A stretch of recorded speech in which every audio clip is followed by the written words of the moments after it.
Hello, guys. Hope you're doing well. This is TJ, and you're listening to Beyond the Ring podcast. And welcome to my review of this week's NXT UK. And this week's NXT UK was a very good show. I mean, very good main event we had, and other two matches were also good. And we had finally saw the Walter return, and after 2 months, he was last seen in NXT UK Prelude match, I guess, against Ilya Dragunov for NXT UK championship, and he was successful in that. And post that, he was in NXT. He came to NXT for a storyline with Imperium, his Marcel Bather and Fabian Eichner, and we also saw Alexander Wolf actually getting kicked out of the group as well, and he actually had that as well. That segment as well. So after that, we actually saw, like, last week actually NXT UK said that Walter is finally returning this week, and this week we had Walter, and I mean I had great expectation from this segment, and but nothing much to say about this segment because no interruption or no news or no kind of pathway to who will be challenging for NXT UK champion. I mean, we could wait and see what will happen. I mean, the segment as well, Walter comes out, and it's great to see him back. One of my favorite wrestler, favorite list, top 10 list, I mean, say, in current modern era of wrestling. I mean, I can say that. Not just seeing, not just watching him, but his whole persona, his character, his wrestling, man, especially that. And it's a great thing. And but I mean, I could say that Walter's reign is gonna be somewhat is gonna be kind of in a uh, gonna be breaking. I think so. That I have that slight kind of thinking like that. So anyway, in this segment, Walter said that he brags about defending the title twice and on different continents to become the longest reigning champion in modern history of WWE. And he tells us then that he's still actually driven by desire to restore the honor of wrestling, and then he just posed with the belt, with the championship, and that was it. That was it. Kind of a heel and heel promo. Yeah, he's a heel promo. Nothing here that kind of special or something. I expected someone's interruption, but no, nothing was there. But we would see what will happen. So next we get to the Jordan Devlin segment where Jordan Devlin is walking into his dressing room, and then we just a short segment there, and then we saw Subculture vignette, and Danny Luna and Flash Morgan Webster are talking about Genie and Joseph Connors. So they had this storyline actually going on. Last week they had this something argument that they had, kind of a small story, but just to have the momentum going forward for the new factions Subculture. So next week it would be a tag team match for Danny Luna and Flash Morgan Webster and versus Genie and Joseph Connors. Genie, I mean, she was very good. She was very good in that Gauntlet Eliminator. I mean. I actually think about that she would be viable for the next challenge for the NXT UK Women's Championship match actually. And then we get to the action stuff, and which was the first match was between Saxon Huxley and Jordan Devlin. I don't know, man. Saxon Huxley a lot of time remembers the late rest in peace Brody Lee. I mean, he so much remembers me. Brody Lee, aka Luke Harper, you can say in WWE he was. So I mean, such an unhinged character, such unhinged, angry, and very kind of a wild animal out of the cage kind of character that he has. And his wrestling as well, it's fun to see his wrestling, and it's great to see his matches and him growing as well. So he had this match against Jordan Devlin. So he comes out, and the match actually, the story of this match was, this guy is kind of, as I said, kind of an uncaged animal, and he's just picking him apart, throwing off chops, whatever he was dominating this match for most of the point, and Jordan Devlin wasn't getting any offense. I mean, say I could say, I mean, I was as I saw this match, and I thought that Saxon Huxley would be picking up the victory, but I had the doubt that Jordan Devlin is debuting. I mean, returning after after kind of a long gap, but yeah, a long gap. But will he be not winning? I mean, that was a doubt. But finally, he picked up the victory, kind of turning it around with that grit and determination that he had. And most of the match was he could not say that Jordan Devlin would be winning this match, and he against all odds and all, he actually come about. And he's not a very pure baby face, but still he was in a range of baby face. I mean, Saxon Huxley was a heel here, and we actually saw some very cool moves from Saxon Huxley, as well as Jordan Devlin. His speed and quickness ability was also in display. And at the initial moment of the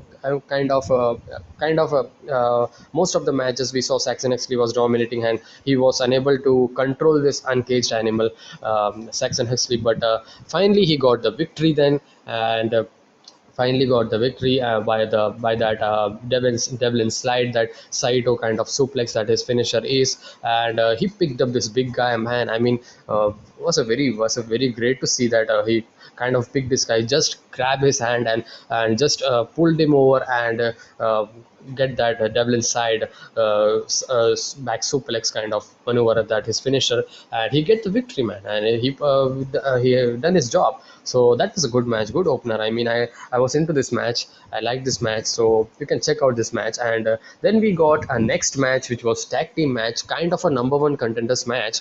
But this was not as they didn't clear it out, or they said that is for a number one contenders. But Pretty Lately come out to join commentary, and they actually was. After that, we got a post before the match. We got backstage as Galasar with Johnny, Mr. Saint, and the regional manager. And they actually have some discussion, and Sam Gradwell comes about. And I didn't listen to upon what was his discussion, but anyways, this match is confirmed for next week, Wolfgang versus Sam Gradwell. So could be a good match. I mean, two big guys gonna be stealing the show. Very good match expecting next week. So getting to the second match, which was Dan Maloney and Andy Wild versus these were new guys for me. I haven't seen them. And versus Symbiosis. Symbiosis also a tag team from NXT UK, of NXT UK, but they were kind of not seen in some weeks. Symbiosis, Primate, and T-Bone, and like this, I like this kind of vibe of Viking Raiders, but not kind of Viking Raiders vibe totally, but but a very but a very good tag team. I like the hunting kind of tag teams. I'm interested in that. I mean, how they tell the story and all. And little things are there when you focus upon the presentation and all. That's what I'm saying. So, getting into this match, Dal Maloney and Andy Boyle performed very well in this match, and Symbiote as well. Symbiosis kind of tried to control this small guys compared to them, Andy Wild and Dan Maloney, but they were having that speed and quickness and that agility that they had going upon, and that was being shown, and that was being the selling point. That was being the main point of this match in the early initial minutes of this match. And Symbiosis was being dominated by Dan Maloney and Andy Wild. This was a fun match, even though this was not a purely dominated match by Maloney, but kind of a you can say sometimes it was back and forth. But still, this told a good story of a strength tag team versus a small tag team kind of a, yeah, overpowered tag team, power guys with a small guys kind of tag team. And it was good to see. It was good to see this that power versus speed kind of story that they told very well. I mean, I like this match. Very fun and no shenanigans match. Kind of they didn't tell that this is a number one contenders match, but I would be not kind of surprised if the winners of this, as Primet and T-Bone, actually picked up the win, Symbiosis. And in the end, they actually had the power slam with a swan dive headbutt combo, which got them, which got this team the victory. Symbiosis, Primet and T-Bone the victory. So this was a good fun tag match. And Primet and T-Bone, I think so, would be challenging pretty deadly for NXT UK Tag Team Champion. I mean, okay, I mean, great to see them. What's next for NXT UK Tag Team Champion? So fun stuff coming around for weeks to come. So then we get to the main event, which was being we were being waiting for so many. We were waiting for who would be challenging and who would be. I mean, they were forming this kind of story, kind of this for 2 to 3 weeks now, because Meiko Satomura won the gauntlet eliminator 2 weeks ago. Then they had the 1 week break, and they were hyping it up. It's 2 weeks after 2 weeks, and it was this after 1 week, they say. And it was a good hype up. I mean, I was excited to see this match. Michael Satomura's performance was a great performance in gauntlet eliminator. I mean, there were also other performances as Danny Luna, and especially Ginny was very good in the match as well in gauntlet eliminator. So but speaking about this match was a good match, but I had a negative. But this is the second match between them, Maiko Satomura and Kaylee Ray, going for the second time for the NXT UK Women's Championship, where Kaylee Ray is the champion, and she is the champion for 649 day. And I had my prediction that Maiko Satomura would be winning, because they need that change. And while pandemic is kind of getting closed. It's not kind of in the peak that was in 1 year or so ago or something. But they were certainly wanted a change. That's why they did this gauntlet eliminator and booking and all. And Satomura getting the second shot. I mean, it would have been a kind of a dent for Satomura not winning the NXT UK Women's Champion. So Meiko Satomura, Kaylee Ray, this was a very good match. But and we actually saw many strikes by especially by Kaylee Ray, lots of leg strikes. And it was Meiko Satomura was in offense in the early kind of in the early kind of minutes, you can say. Meiko Satomura was more offensive, while Kaylee Ray wasn't able to defend, and she was trying to, but she was not able to. But we also saw many teasers of finishers, and we also saw teasers as well as they also exchanged their finisher, while Satomura hits that face first into the mat, that finisher that she has. And where we have Kaylee Ray actually hitting that Death Valley driver of Meiko Satomura. So that was fun to see. And in the initial moments, they actually teased that who's gonna be hitting the finisher. That was a good as well. But in the ending of the match, I mean, I didn't really complain about the duration or something. I really enjoyed this match. But what's my thought about this match was Kaylee Ray actually, Meiko Satomura was definitely more prepared for this match. That actually they actually told that was actually the story that was being told, because Kaylee Ray actually hit kind of a flurry, I mean 10 to 15 kind of super kicks, but she was getting up and she wasn't selling anything. I mean, I was kind of at that time, I mean, okay, the story would be like Michael Sotomura would be kind of at that point, and they really booked very strong Michael Sotomura, very well strong, very strong. So that's why, because picking her own up on her feet, and no selling that move. And Kelly Ray was shocked, and she was not getting the pin. But and this match also actually had the interesting turn where Kelly Ray wasn't able to had that momentum that she actually think about while she was walking away. Referee says that you get it back in the ring, and Michael Satomura was standing near the ring as Kelly Ray actually had the championship belt, and she actually was going to hit that, but Meiko Satomura ducked it, and Meiko Satomura actually hit Death Valley driver on the ringside area. And we also saw Kaylee Ray hitting as well that face first apron, that move she actually gory bomb that she does. And that was that she did. So certainly upping up the main event, upping up the story, and it was a very good, well worked match, very good match. I mean,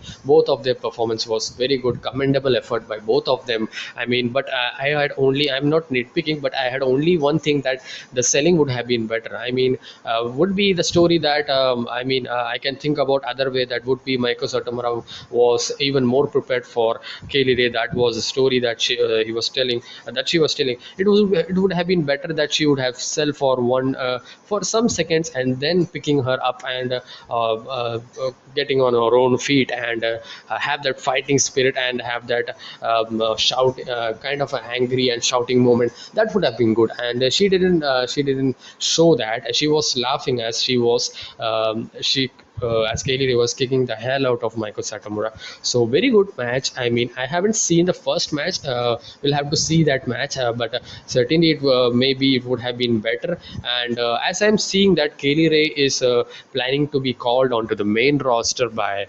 WWE. I mean, it's good for every talent in NXT UK to come into the main roster, have that spotlight. I mean, it's good. I mean, in my opinion, I would say that she would be a better fit for in SmackDown. I mean, Raw has Charlotte Flair, Rhea Ripley, Asuka. I don't see the women superstars.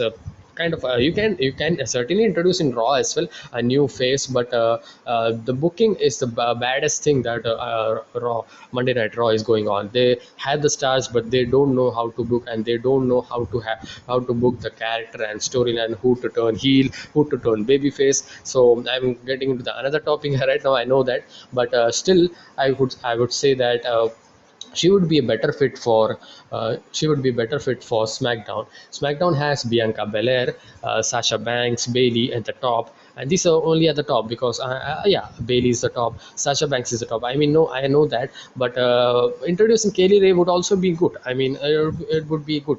I mean, she portrays the heel character very, very well, and she was one of the longest reigning NXT's brands UK Women's Champion. So certainly she deserves that shot. I mean, we can also do another way as well if you wish to, because I don't trust main roster for anything, any guys or any girls getting into that. Before that, you can test her up. I mean, you can have that spotlight, because in the NXT has more viewers than NXT UK. So it would be better also if she comes in NXT as well, because NXT have women's, but it's a land of opportunity kind of thing, and if they have plans, certainly it's good for her. But if she had no plan, just to wait and sit around and just release her, that's the plan for main roster. I mean, then I'm not excited. So that's my view, and this is my review for NXT UK. Hope you liked it. This was a very good fun episode. I mean, I have said good, then I got to very good, because as I actually think about this match, this had very, very, very high importance and implication into this match, because this is the longest reigning champion, and maybe is it Meiko Satomura, this is the last chance for Meiko Satomura, kind of, because it's the second chance, and after winning that gauntlet eliminator, and she's getting the opportunity, and she had that frustration kind of that as well, that she wants to deliver her 100%. So that all story played out very well, and it was a very good main event and very good episode. Next week we are going to see, next week matches are Wolfgang versus Sam Gradle, as I actually said that, and plus Joseph Connors and Ginny versus Danny Luna and Flash Morgan Webster. So this is the next week's card for NXT UK. So maybe we also get some update for Walter as well. That was a kind of a negative point as well for the show. If they had something they have brewed up for, even in the promo segment or like that or something, that would have been better. So that's my opinion. This was the NXT UK show. Please put on your comment section how you feel about the main event, Meiko Satomura and Kaylee Ray match, and who are you rooting for? Was it Meiko Satomura or Kaylee Ray? Put it on your comment section below, and I will see you guys in the next review. And stay energetic, be safe, and I'll see you guys in the next one. Peace.